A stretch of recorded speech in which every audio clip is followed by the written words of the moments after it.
விஜயகாந்த் பையன் வர ஜெயிச்சிருக்கணுமா? ஏன் அந்த பையனை எதிர்த்து நின்ன நாத்தாக்கா கேண்டிடேட் ஜெயிச்சிருக்க வேண்டாமா? அட ஞான சூனியமே, உங்க கேண்டிடேட் ஜெயிச்சிடவே கூடாதுன்னு ஒத்த கால சபதம் எடுத்து உட்கார்ந்துருக்கிறாள் நீங்க. இந்த லட்சணத்துல இப்படி இருக்கிற ஒரு ஆளுக்கு ஓட்டு போடாதீங்கன்னு இறை தூதர் பாவம் கஷ்டப்பட்டு வந்து சொல்லிட்டு போணுமா? என்னைக்காவது ஒரு நாள் உங்க கேண்டிடேட் ஜெயிக்கணுங்கிற எண்ணம் உங்களுக்கு இருந்திருக்கா?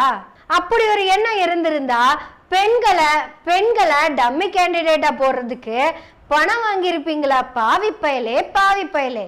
அந்த பெண்கள் எல்லாம் எத்தனை நம்பிக்கையோட அண்ணன் நமக்காக ஓட்டு கேட்க வருவாருன்னு நம்பி நின்றுப்பாங்க.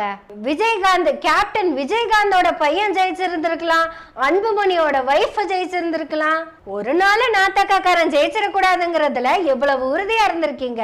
சம்பந்தம் இல்லாத கேண்டிடேட்டை சம்பந்தமே இல்லாத ஊருக்கு கொண்டு போய் போட்டு டெபாசிட் கூட வாங்க முடியாது.